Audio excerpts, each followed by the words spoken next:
Today at shopdap.com we're going to be going over installing a Racingline catch can on our MK7 GTI.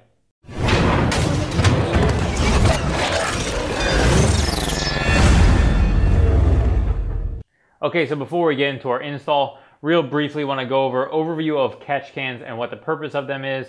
Catch cans are a system that changes the way your PCV system works, and what it does is take your crankcase and instead of then rerouting it directly into the intake, it will route it through a can first, which causes the air and mixture to condense in there, removing a lot of the contaminants. And so a lot of the heavier contaminants that are in there, oil and some of the water and things like that, will be caught by a catch can and then not recirculated back in the intake. This is positive for two reasons mostly. First being it helps prevent carbon buildup on the intake valves because direct injection cars don't have fuel spraying onto the intake valves. You'll end up with gooey, all the oil in the vapors will cause like a gooey buildup of dirt and grime and eventually have to be cleaned. Second being it makes a cleaner intake charge, or all the air coming back into the intake that's recirculated is cleaner, which is obviously going to be better for combustion. So this setup, we'll just go over real briefly about the Racingline catch can system. This is their can. They use nice AN fittings here, and then they have a dipstick. Most of the good catch cans you're going to find are going to have a dipstick on there because obviously you should be able to check to see if there is anything in your can without removing it from the car. And then again, another feature that most good catch cans have is a drain on the bottom, which this one does have a drain plug. The other thing about this catch can is this removes the PCV valve. Now, there are a couple different styles of catch cans. Some of them remove PCV valves, some of them don't. From my personal experience, my opinion is generally, I don't agree with most companies removing the PCV valve because a lot of times I know a lot of them have not done the proper R&D to do that. They just remove it, put a bunch of stuff in place, and then say it works. Racingline obviously is a different kind of company. That's why they kind of are at a higher tier. And I know this catch can specifically was used, I believe, on a Seat race car that is run in a Seat series. So this has obviously a good amount of R&D behind it, coming from Racingline, being a race engineered and used in racing applications. So I feel confident that removing the PCV valve is actually going to be okay in this particular system because they've done the proper R&D for that. All right, let's get into our install. To proceed with our install, we're actually going to start by mounting this assembly to this plate. It does not come installed, and so we're going to do that by putting it on there, and then you're going to have all these small Allens that actually mount it in place. So you can flip it over, and you can see the holes that line up. And then we're going to take our 2.5mm Allen and thread that in place.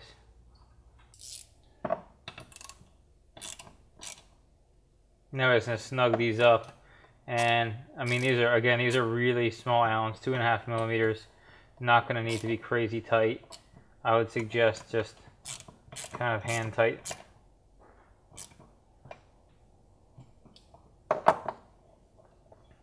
Now our plate's going to be ready to install once we actually get this fitting in place. Now this fitting is mounted on the side here, and this is where our N80 valve hose actually runs to. So they include this plug. I assume that's actually for if you're not intending to run that, but we are going to be running that. So we are going to thread that in, and then we'll snug that up once we get everything installed in the car. Now that we have that stuff all assembled, we actually can start on removing parts in the engine. So we can start by taking the engine cover off. Okay, so the catch can plate is going to be removing this PCV assembly and replacing it, and then we're going to be running the hoses and then placing our catch can over in this empty space over here by the motor mount.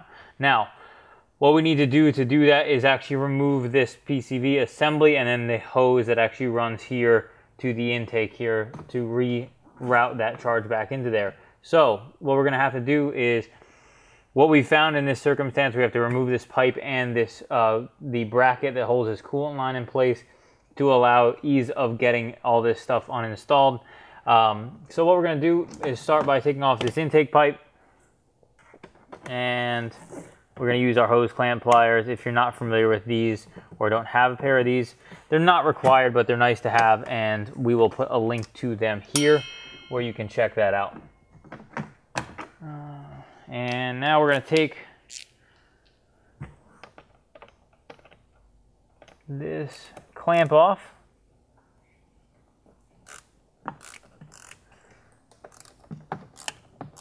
And this is not really required, but it's something that because we are going to be showing obviously you on video where everything is located, it's going to be easier to see. You might consider doing this just to have cleaner access depending on what your preference is for installs like this. Now, if you take a look here, this is our PCV valve just for reference. There is this coolant pipe here that runs around, and right here it's bolted to the cylinder head, and so we need to take that out, and that's a Torx, and we'll crack that loose. And really all we're going to do is take this loose, and so that this can move freely, because it allows this pipe to get through underneath this pipe a lot easier.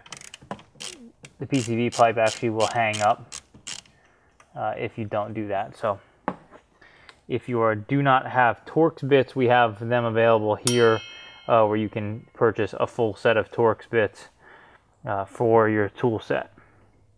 Now we're going to remove our PCV valve assembly, and we can start with this set screw that actually holds the hose that runs from the PCV valve to the turbo inlet hose over there.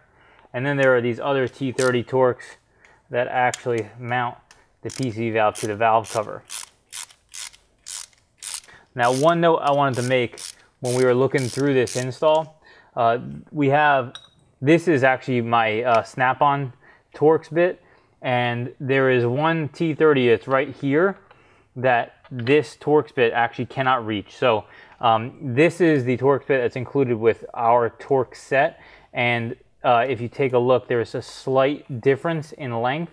This one will not actually reach to actually remove this screw. So depending on how long your Torx is that you have in your tool set, it may not reach this bolt, which could be a problem. So just something to be aware of. You are going to need to make sure that you have a Torx long enough for this. Now, it looks like in this circumstance, this ignition coil probably is going to have to come out to allow this screw to actually come up all the way. So we're going to uninstall the ignition coils now. And we're just going to take these two coils off. So we're going to take these 10 millimeter ground connections off for the ignition coils. And we will want to unplug all the ignition coils anyway, because you need to get this hose clear through here. So it's easier to unplug them anyway. So this one and this one, which is going to be cylinder 3 and 4, we're going to take out, and those are 10 millimeters that hold them in place. And now to remove these connectors, all you're going to do is push, and then you can kind of pull downwards on the connector and then push up. That actually is the big trick to electrical connectors, is push down on the release tab, push down on the connector towards the lock, and then up, and it'll unlatch. And they get dirty over time, so that gets harder as you go. We can pop this off, and all that is there's the screw that we took off that holds this pipe in place, and then this goes back to the turbo inlet hose, which is what we're going to be swapping out later on. So let's pop that off. Now we have right here, we have this clamp to deal with, because this is the N80 valve right here, or evap purge valve. This actually goes here for a vacuum port, and so we need to cut that off. So we are going to cut this hose off.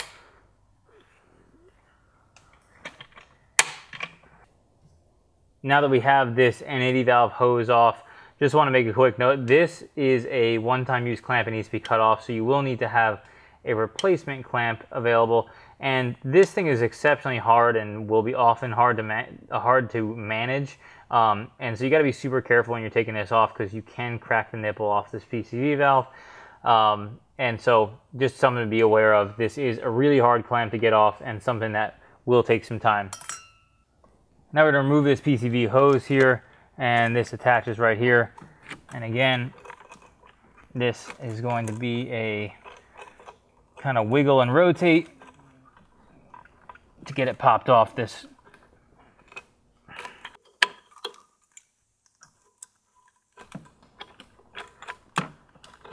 So once you turn it up, and then it will unlock. So you twist it and then unlock it. And then again, as we talked about earlier, with this on loose, you can actually feed this through to get it out. And again, we have a forged blow-off valve there, so it's a little bit different than what if you had a stock DV you're gonna find there. Now, one thing I want to mention with taking these coils out, they are exceptionally hard to get out for an ignition coil. So what I've found is, what I try to do is kind of get a pick or a hook tool or something like that, kind of give it a run around on the where it meets into the valve cover to try to break the seal a little bit, and then you're just gonna pull up. They seem like they have a really good grip in there, and they feel like they're gonna break. So just something to be aware of. You got to be really careful when you're pulling these out, because they seal in there pretty good. So we're going to actually take out that cylinder 3, and now we're going to do the same on cylinder 4. Now we're ready to take our PCV valve off and pull it out of the way. Now that our PCV valve is off, we want to clean up all this mounting surface where our new plate's going to go, to ensure obviously we have a good seal. So you're going to need a rag of some kind, and you want to clean up this mounting surface. Obviously make sure that, right now we're looking at the camshaft of the engine, make sure that nothing drops inside the engine while you're doing this. That's really, really important. Now that that's all cleaned up, we have our block off plate assembly here, and we have our new PCV gasket installed. Now you can either swap one over from the original PCV valve, or you can replace it with a new one, which we will link to. But we're ready to install. We have our surface cleaned up, and we're going to go ahead and throw that in place.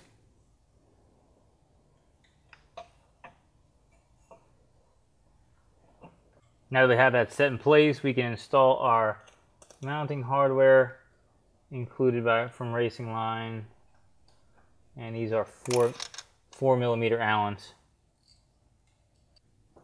Now, one note I wanted to make, we're going to snug these up for good, but the best way I've found with installing this is to thread all of these in at the same time, and just a little bit each initially, because as these tapered parts center, it makes it harder to thread some of the other ones in. So just something to keep in mind. It's best to thread them all kind of a little bit, and then go through and finally thread the rest of the way in. So let's finish just snugging these up. Now this last one we're about to snug up, want to make a note about that. This is a ball Allen, which allows you to tighten and loosen Allens at not straight angles. Most people are not going to have one of these, so you're probably going to need to use like an L Allen wrench that will allow you to snug this up, because this port for the AN fitting kind of gets in the way. So it makes it a little bit tough, but that's how we're going to do it. And obviously if you try to do it at a non-straight angle with a standard Allen, you're probably going to have a chance that you strip it. Now we mentioned we're going to snug up this fitting. This is an 18mm wrench. You can use a wrench like this. I would recommend using the box end of a wrench and snug it up like that. That will prevent, obviously, any scoring from that finish. Okay, now we're going to be installing our can assembly over here by our motor mount. And one thing I want to make a note of, this drain plug, you always want to check to make sure this is going to be snug before you install. It's something that if you see the plug in there, you might overlook and think that it's already tight. Always best to double check to make sure that that drain plug is snug, because obviously you'll regret it if you install this and then find out it's leaking out the bottom once you start getting some oil in there. Okay, so now we're ready to mount our can in place, and it mounts in place here with these brackets here and here, and it mounts in place like so. Also, one quick note, want to talk about a few of these things. There are these items that are included with this kit. This plug is actually for the filler neck for washer fluid if you have a Golf R or an S3. And this collar would sit here if you were to have the Racingline engine mounts for this catch can install. This is going to be something that you're not going to need for the most part, but it is something they include in that circumstance. And then again, this plug goes in the block off plate. Potentially, if you're not going to be running an N80 valve, it can go in there. Now to proceed with installing our can, we have to take this 16mm bolt that holds the engine mount itself on, and we're going to crack that loose.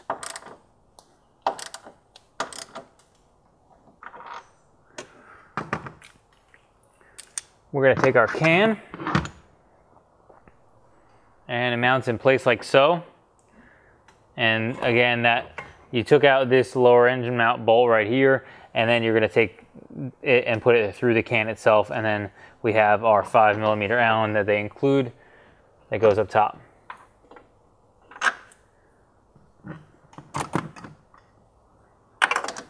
So let's get this bottom one threaded in place first.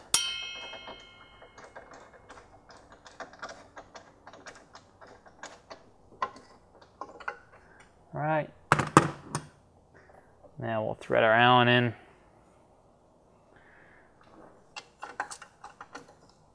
Now first we can snug up this 16. And again, keep in mind, because this holds that engine mount in, you're going to want to make sure that you snug this up properly. And then snug up your 5 up here.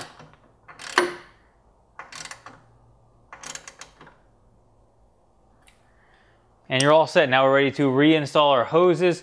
And this here, for anybody who's not familiar, this is actually a dipstick, which gives you the ability to check your level. You're going to periodically want to do that to make sure, obviously, you don't overflow it. Checking your catch can regularly is important, because all that stuff that it catches, if you let it fill up too much, will eventually then start pouring into your engine, which is not going to be a positive thing if that happens. So make sure. The great part about good catch cans, they have dipsticks, so you can check them regularly.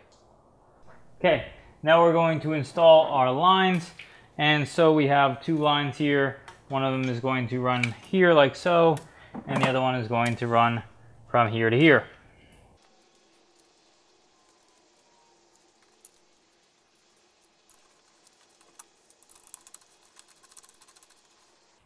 Now there's one line, and now we're going to do our other line.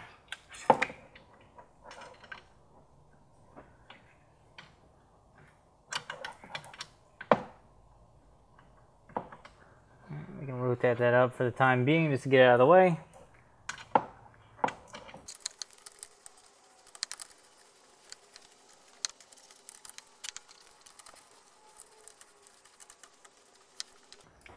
Okay, now before we tighten it up, we're going to route this last one.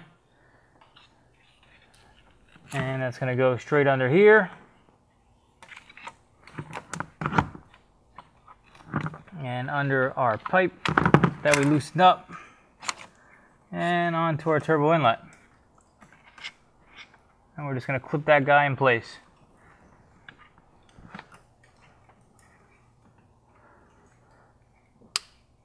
And you should hear an audible click. And now our lines are installed, and all we need to do is tighten them up. Now, AN lines have special wrenches for them. Most people are not going to have them, so we're just going to be showing you installing these with an adjustable wrench. Again, you just want to be careful when you're tightening these up that you are careful with the finish, because you can easily mess with the finish of your ANs, and then you're not going to be happy that they're all scratched. Now that we've done that, we can take our hose clamp that we've gotten and slide it onto our barb fitting.